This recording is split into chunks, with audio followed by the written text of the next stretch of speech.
이제 사무엘의 이야기에서 사무엘상은 사울의 이야기로 전환점이 생깁니다.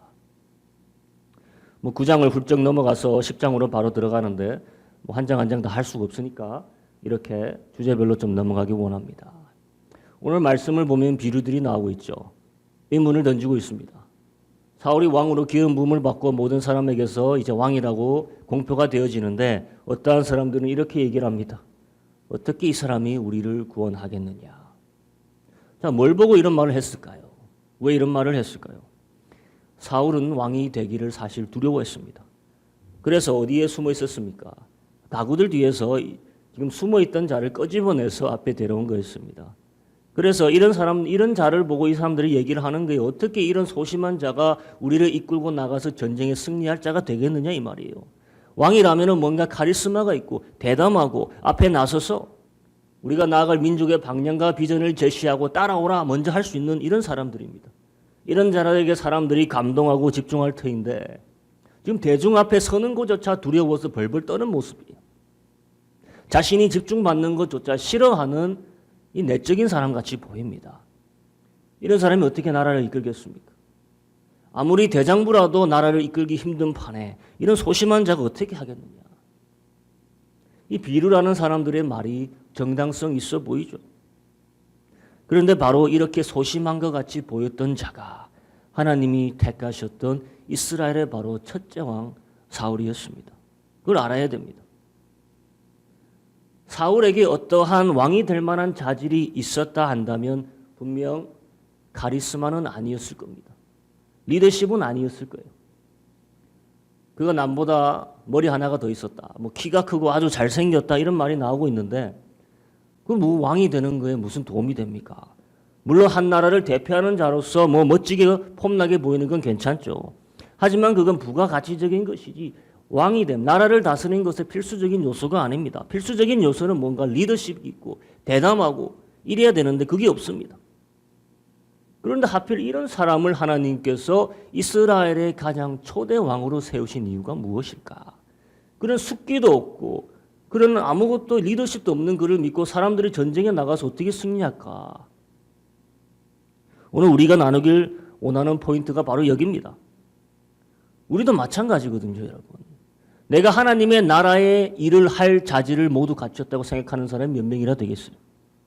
하나님의 그 킹덤 비즈니스를 하기 위해서 우리가 갖춰야 될 자질들이 제대로 있는 사람이 몇 명이나 되겠습니까?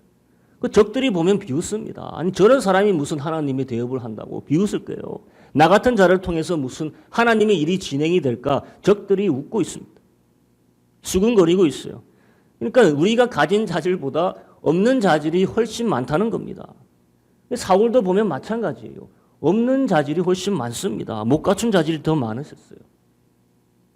그런데 사울을 왕 삼으셨다는 것은 그래도 뭔가 그를 쓰실 수 있는 만드실 만한 그릇이 될 재료가 그에게 조금은 있었다는 거예요.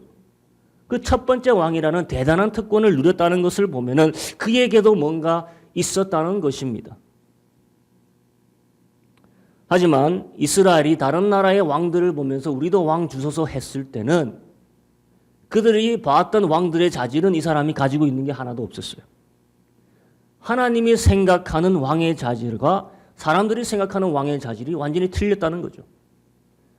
하나님이 준비하신 사람 사울, 어떠한 사람이었는가? 오늘 우리는 하나님의 일을 하길 갈망하고 있습니다. 이건 우리의 자질의 어떤 사람들이 보기에 생각하는 자질의 요건이 아니라는 것입니다. 우리가 하나님의 새로운 역사에 동참하기 원하시는 여러분들, 우리가 그럼 가져야 될 자질이 무엇인가? 오늘 사울을 보면서 함께 나누기 원하는데 첫 번째 우리가 알 수 있는 사울의 그 자질은 무엇이었냐? 사울은 순종하는 자였다는 것입니다. 원래 사울은 순종하는 사람이었어요. 나중에 하나님께 버림받았을 때도 사실 이 순종이 문제였습니다. 그가 그때 버림받았을 때 사무엘에게 들은 말은 네가 순종하지 않았기에 버림받는다 했어요. 15장 22절로 가면 이런 말이 있습니다. 사무엘이 가로되 여호와께서 번제와 다른 제사를 목소리 순종하는 것을 좋아하심같이 좋아하시겠나이까. 순종이 제사보다 낫고 듣는 것이 수양의 기름보다 나으니. 순종을 안 해서 그렇다는 거예요. 번제가 무슨 밸류가 있겠냐 이거예요. 순종이 훨씬 가치가 있는 것이지. 하지만 원래 사울은 평소에 순종하는 것이 익숙한 사람이었습니다. 그가 왕이 되어서 하나님의 길을 떠나기 전까지는 사울 순종하는 자였습니다. 오늘의 이야기가 어떻게 시작하냐? 9장을 보면 알 수가 있습니다. 젊은 사울이 아버지 키시의 말씀을 받아들여서 당나귀를 찾으러 가는 모험을 시작하는 것에서부터 이야기가 시작합니다. 사원 하나와 함께 이스라엘을 뒤지기 시작합니다. 처음에는 자신의 고장을 뒤지다가 옆에 있는 고장으로 이동하고 그러다가 온 이스라엘을 뒤지도록 시작하게 되는 거예요. 자신의 여력이 닥치는 대로 모든 것을 샅샅이 찾기 시작합니다. 아버지의 것을 자신의 것으로 생각하고 자신이 맡은 일에 100% 이상, 120%를 다 드리는 자였어요. 이 아버지 나귀를 찾으려고 사방팔방 다 찾고 있는 돈 없는 돈 다 써버립니다. 도저히 찾아지지 않으니까 이제는 사울이 그래도 아버지가 우리를 더 걱정하시겠다 돌아가자는 말에 사원이 이렇게 얘기하죠. 근처에 마침 하나님의 사람이 있으니까 그 사람에게 한번 가기 전에 물어보자. 이제 그만하자, 그만 가자라고 하는 게 아니라 흔쾌히 사울은 그래 좋은 아이디어다 하고 마지막까지 남은 기회가 있다면 그곳으로 갑니다. 돈도 떨어지고 육신도 무척 피곤할 거예요. 하지만 아직까지 아버지의 당나귀를 찾을 수 있는 그 기회에 마지막까지 최선을 다하는 모습을 볼 수 있습니다. 빈손으로 하나님의 사람을 만날 수 없다라는 말을 보면 처음에 시작했을 때 빈손이 아니었다는 거죠. 넉넉한 돈을 가지고 나갔는데 찾다가 다 써버린 겁니다. 아버지의 명을 받들어 정말 자기가 할 수 있는 일은 다 했다는 것을 알 수 있습니다. 다행히 사원에게 돈이 조금 남아 있어서 그 돈으로 사무엘을 만나자고 하죠. 9장 7절 사울이 사원에게 이르되 우리가 가면 그 사람에게 무엇을 드리겠느냐? 우리 그릇에 식물이 다하였으니 하나님의 사람에게 드릴 예물이 없도다. 무엇이 있느냐? 사원이 사울에게 다시 대답하여 가로되 보소서 내 손에 은 한 세겔의 4분의 1이 있으니 하나님의 사람에게 드려 우리 길을 가르치게 하겠나이다. 자신이 할 수 있는 일을 다 동원하는 사람이 사울이었습니다. 자신의 일이 아니라 아버지의 일이지만 자신의 일처럼 끝까지 감수하는 거예요. 중간에 가다 적당히 하고 돌아오는 사람이 아니었다는 겁니다. 아버지가 부여한 그 임무를 완성하기 위해 할 수 있는 모든 것을 다 하는 사람입니다. 순종의 사람이죠. 자신의 편의대로 하는 사람이 아니었다. 하나님의 버림을 받은 사울 후의 모습을 생각해 보십시오. 그때는 자신의 편의대로 하는 사람으로 바뀌어버렸습니다. 그래서 버림받은 거예요. 하지만 지금 젊은 사울은 아직까지 그런 사람이 아니에요. 신실한 사람이에요. 우리가 순종이라는 게 뭔지 알 수가 있죠. 순종이라는 것은 단순히 나의 편의상의 영역에서 할 만큼을 하는 게 아니다라는 것을 알 수가 있습니다. 순종이라는 것은 내가 할 수 있는 모든 가능성에 인내와 끈기를 동원하여서 순종을 요구한 사람의 말을 지키는 것이다. 그 사람의 말을 이뤄내려고 120%를 드리는 것이다. 하나님이 요구하시는 자질은 자신의 뜻을 이루기 위해 남을 잘 부리고 남을 호위하는 카리스마적인 사람이 아니라 자기보다 높은 자의 권위 아래서 그의 바램을 성실히 수행하는 순종자, 종의 모습을 지닌 자였다 이겁니다. 이게 왕의 자질이었다는 거예요. 우리 주 예수가 왕 중에 왕이기 전에 종의 모습으로 하나님의 모든 명을 이행하신 분입니다. 바로 하나님이 왕 삼고자 했던 첫째 왕 사울의 본래 모습도 이런 종의 모습이었어요. 순종하는 모습이었다는 것입니다. 하나님의 일을 하기 위해 우리가 가져야 될 첫째 자질은 리더십, 카리스마 이런 게 아닙니다. 세상 사람 중에는 카리스마와 리더십으로 잘 나가는 사람 너무나 많이 있습니다. 대단한 사람 많죠. 하지만 하나님의 나라에선 하나님이 쓰시고자 하는 사람은 섬기는 것에 사명을 다하는 사람, 순종하는 자라는 겁니다. 세상과는 완전히 틀린 것입니다. 사울은 그런 자질이 있었다는 겁니다. 두 번째 우리가 알 수 있는 사울의 숨겨진 자질이 뭐였냐? 사울은 잠잠한 자였다는 것입니다. 입이 무거운 자라는 말이에요.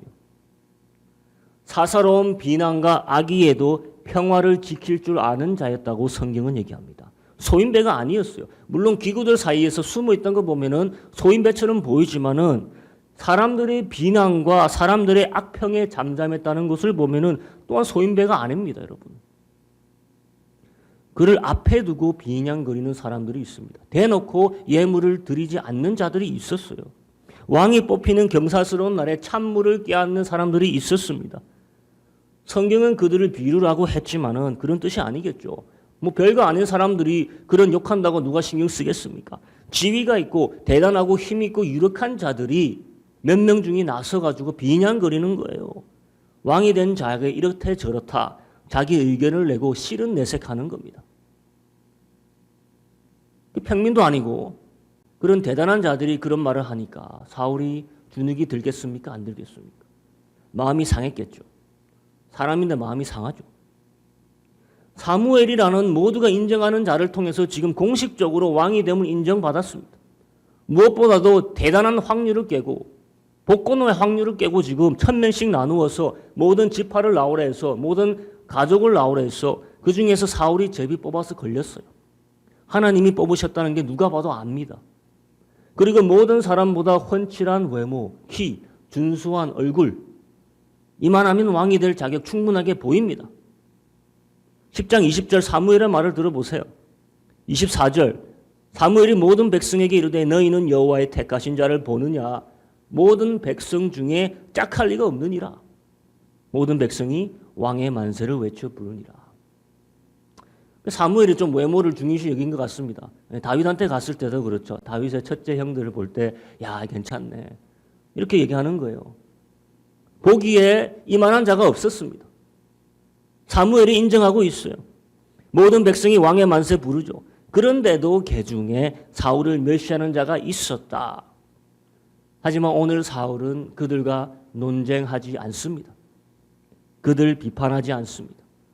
성경은 그저 사울이 잠잠했다고 하고 있죠. 어떤 비유 가로되 이 사람이 어떻게 우리를 구원하겠느냐. 멸시하였다. 멸시하였답니다.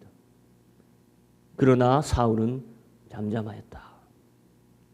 이것이 하나님이 쓰시는 자, 선택하시는 자의 숨겨진 자질입니다.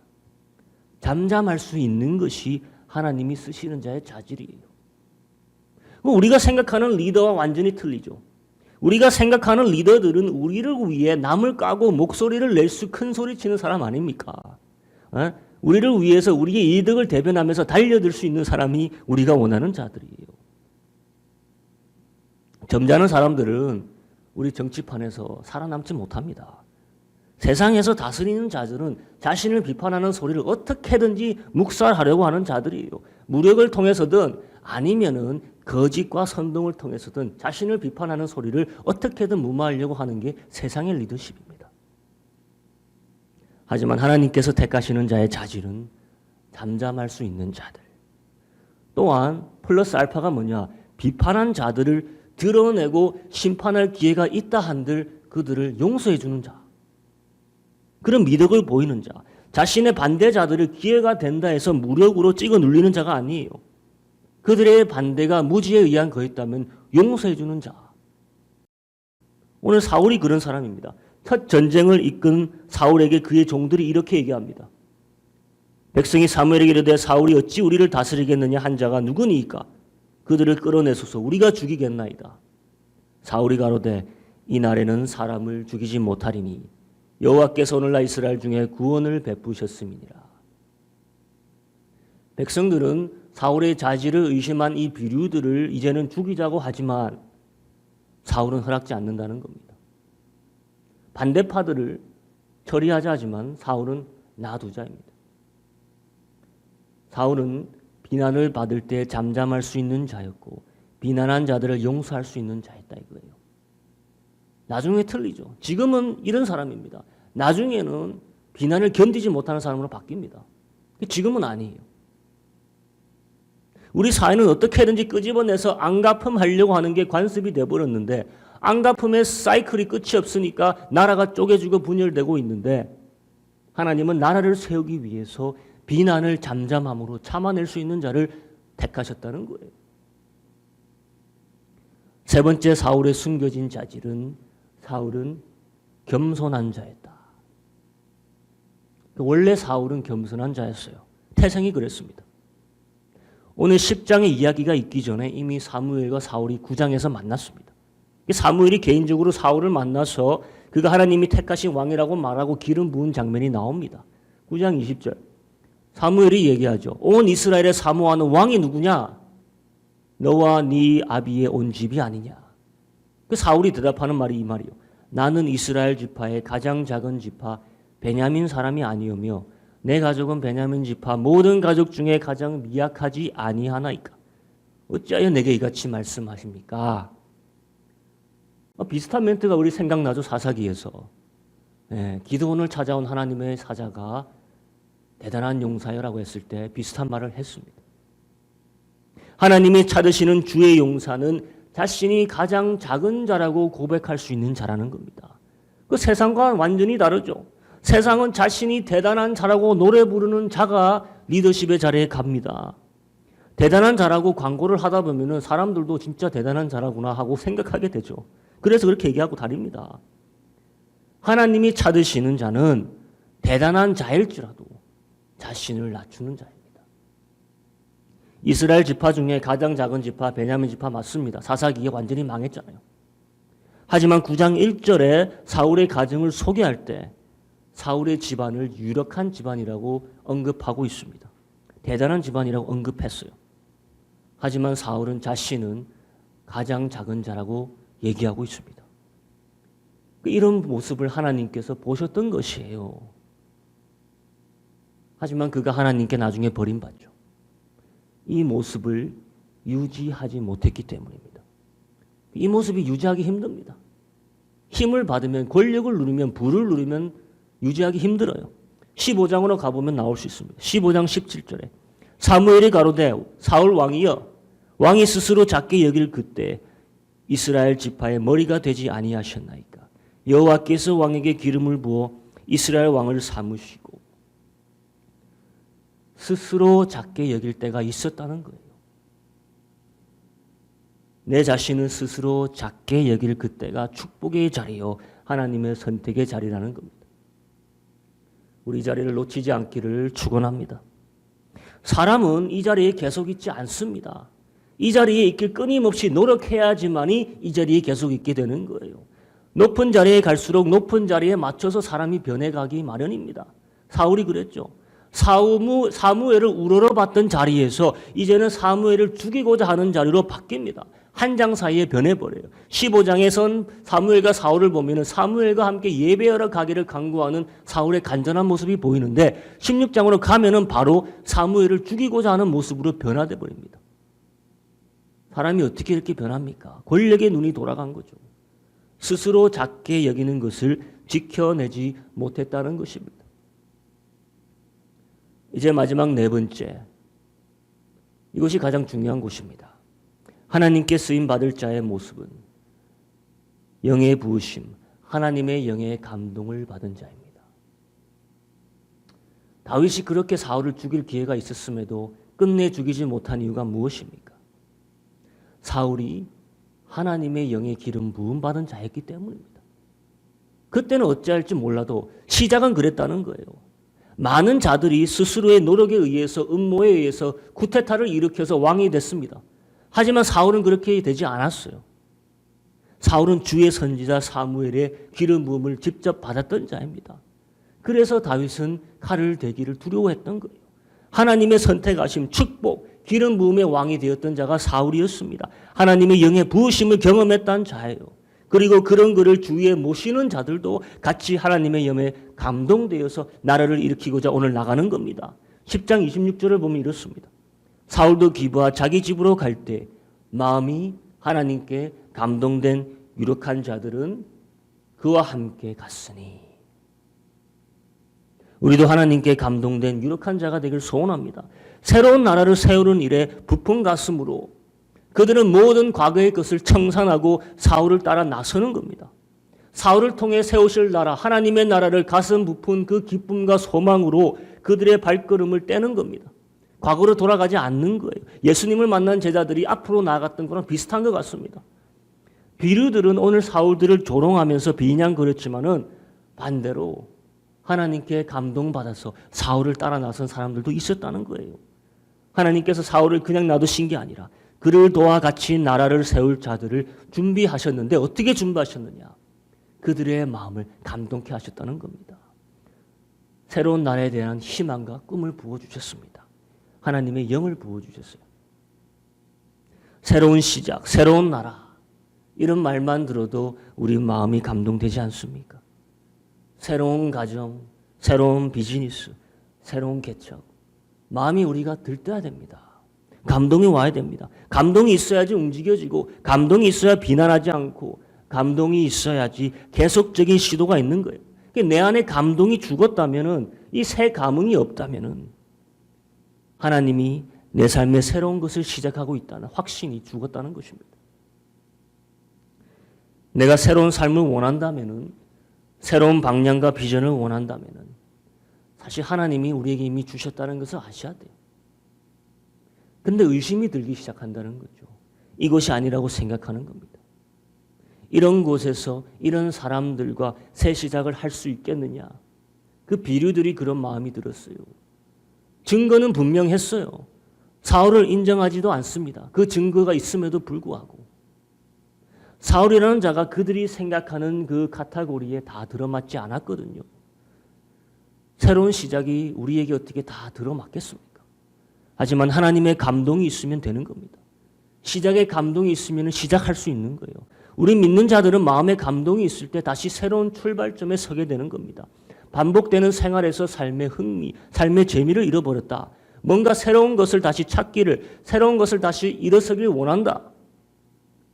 새로운 것이 아니라 새로운 마음이 생기면 되는 겁니다. 이 새로운 마음으로 우리 믿는 자들은 매일 새로운 출발선에 다시 서게 되는 거예요. 하루가 날마다 새로워질 수 있다는 겁니다. 우리는 예수라는 왕과 함께 매일 그의 나라를 세워갈 그의 조력자들이기 때문에 새로운 출발선에 매일 서게 됩니다. 그런데 그렇지 못한 이유가 뭡니까? 내가 예수의 조력자가 되어야 되는데 예수를 나의 조력자로 삼고 있기 때문 아닙니까? 예수를 나의 들러리 삼아서 내 삶을 만들어갈 생각하니 안 되는 거죠. 내가 만약 예수를 왕 삼고 우리 삶에 이뤄가실 예수의 나라에 대한 예수의 조력자라는 신분에 대한 본분에 대한 확신이 있다면은 매일 삶이 새로워질 수 있는 거예요. 우린 예수를 믿었을 때 새로운 삶에 흥분했던 것을 기억합니다. 뒤돌아보지 않고 그와 함께 나라를 세우기 위해서 과거를 청산하고 그와 함께 길을 나섰어요. 우리 해야 할 일이 많습니다. 같이 교회를 세워나가야 되고 교회를 침투하는 악한 영들과 전쟁을 선포해야 되고 말씀과 기도 안에서 훈련되어야 되고 새 가정을 세워야 되고 할 일이 많아요. 지금 내게 주어진 일터, 내게 주어진 이런 모든 것은 단지 하나님의 나라를 세우기 위한 잠시 맡겨진 사명과 임무이지 그것 자체가 목적이 아니고 그것 자체가 목표가 아닙니다.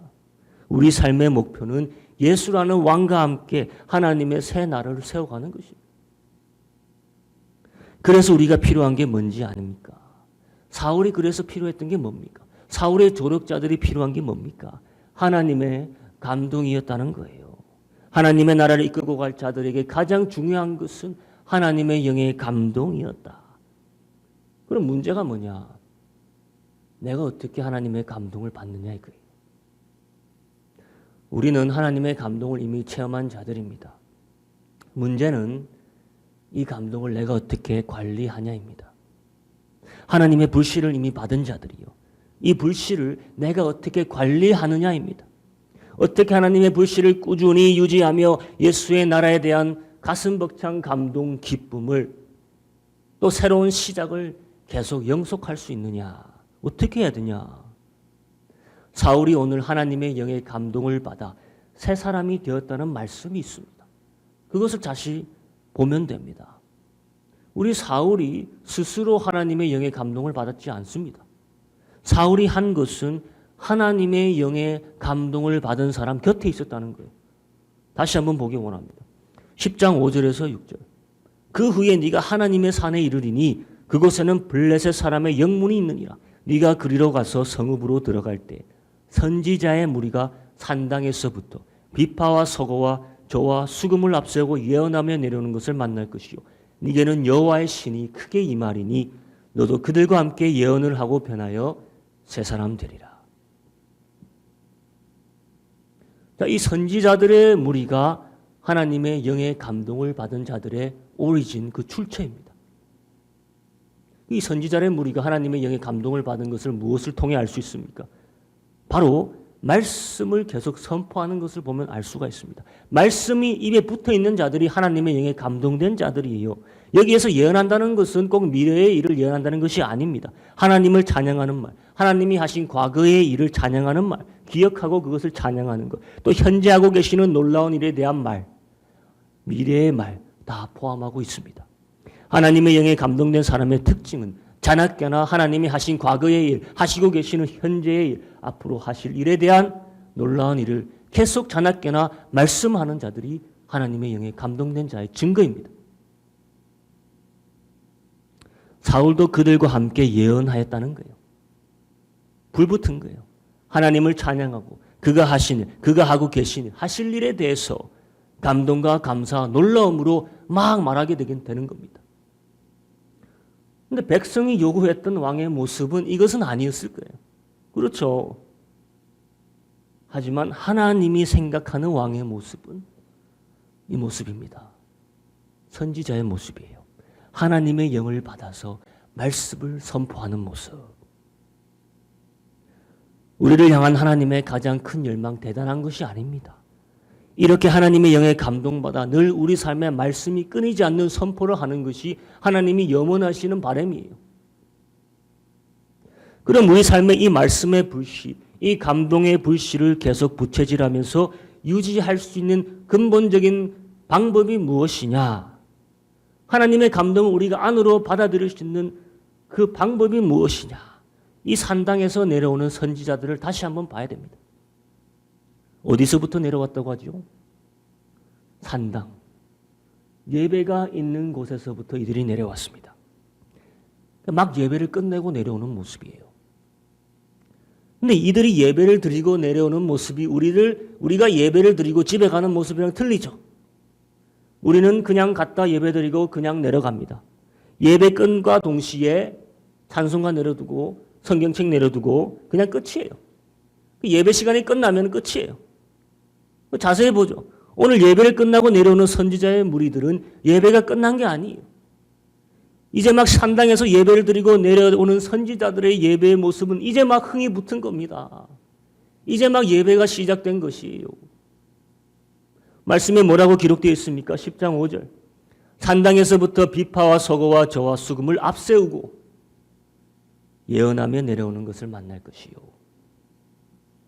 찬양과 찬양을 돕는 악기를 동원하면서 그들은 여전히 산당에서의 뜨거운 찬양을 부르면서 내려오고 있었다는 것입니다. 뜨거운 마음 잠시 산당에서 반짝했던 것이 아니라 불꽃을 지피면서 내려오고 있는 겁니다. 그 불이 사그러들지 않고 오히려 뜨겁게 달구어지고 올라가니까 말씀이 살아서 입에서 튀어나오는 거예요. 우리 삶에 하나님의 감동이 사그러들었다면 어디를 점검하면 된다는 겁니까? 뭐가 없어진 거라는 거예요. 찬양의 음성이, 찬양의 음률이 그쳐서 그렇다는 겁니다. 오늘 선지자들은 찬양으로 그들의 마음을 뜨겁게 하여 찬양으로 하나님께서 주신 감동을 유지하며 증폭시키며 산당에서 내려오고 있었습니다. 산당에서 부른 찬양이 끝이 아닙니다. 길거리에서 악기를 연주하면서 찬양을 부르면서 예언하며 내려오는 모습 생각해 보십시오. 가관 아닙니까? 군악대가 연주하며 내려오는 모습 같아 보입니다. 장구치고 북치면서 찬양 부르면서 내려오고 예언하는 거예요. 하나님의 영이 이들에게 가득한 겁니다. 우리나라도 참 흥을 좋아하는 나라였죠. 노래와 춤을 참 좋아하는 나라입니다. 우리나라 연예인들이 세계에 가서 잘하는 걸 보면 알 수 있어요. 우리나라에도 그 끼가 있습니다.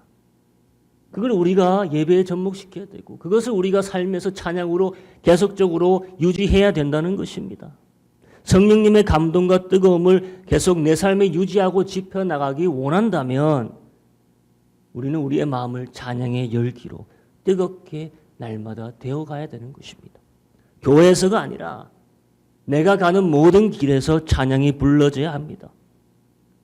내 삶에 내가 찬양을 얼마나 부르고 있느냐가 성령님의 감동의 온도계입니다. 지표예요. 내 가슴이 얼마나 뜨거워 있는가. 우리 이번 주 한번 생각해 보기 원합니다. 내 삶에 내가 얼마나 찬양을 하며 지냈는가. 몇 곡을 불렀는가. 내가 어떤 것을 즐겨 불렀는가. 찬양 부르면서 가슴이 찡하여 뛰었던 것이 이번 주에 있었던가. 이것이 우리에게 작용하는 성령의 감동의 수완이자 방편입니다. 내 가슴을 찬양으로 뜨겁게 달구고 있을 때 하나님의 신이 내게 말씀으로 임하신다는 거예요. 사울은 그 선지자들의 뜨거운 성령의 불에 단지 그 근처에 간 것뿐인데 성령의 감동이 전이가 된 겁니다. 새로운 시작, 새로운 나라를 세우라는 하나님의 원대한 계획 앞에 사울이 준비되어야 할 것은 별거 없었다는 거예요. 하나님을 향한 뜨거운 마음, 새로운 마음을 가지면 되는 거였는데 그 소스가 어디였냐? 찬양하는 무리들이었다는 거예요. 거기가 시작이었다는 겁니다. 우리 삶에 하나님의 말씀이 필요합니다. 말씀이 막힐 때가 있죠. 무엇으로 뚫어야 되느냐? 찬양으로 뚫어야 된다는 것입니다. 사울이 나중에 하나님의 버리심을 받고 악령에 시달릴 때 그가 유일하게 회복되는 방법이 뭐였습니까? 찬양을 연주하는 자가 찬양을 부르고 연주하기 시작하면 악령이 떠나가기 시작했습니다. 그 왜 그런 거예요? 그 안에 있던 하나님의 영의 불씨가 다시 찬양을 들으면서 지펴졌기 때문입니다. 그것이 악령의 악한 기운을 다시 물리쳤기 때문입니다. 하지만 사울의 불행이 뭐였느냐? 그 불이 다시 꺼지는 게 그의 불행이었습니다. 살아났다가도 얼마 안 있어 다시 꺼지는 게 그의 고난이고 그의 불행이었어요. 신앙인에게 오늘날 우리 신앙인에게 저주가 있다면은 바로 이것입니다.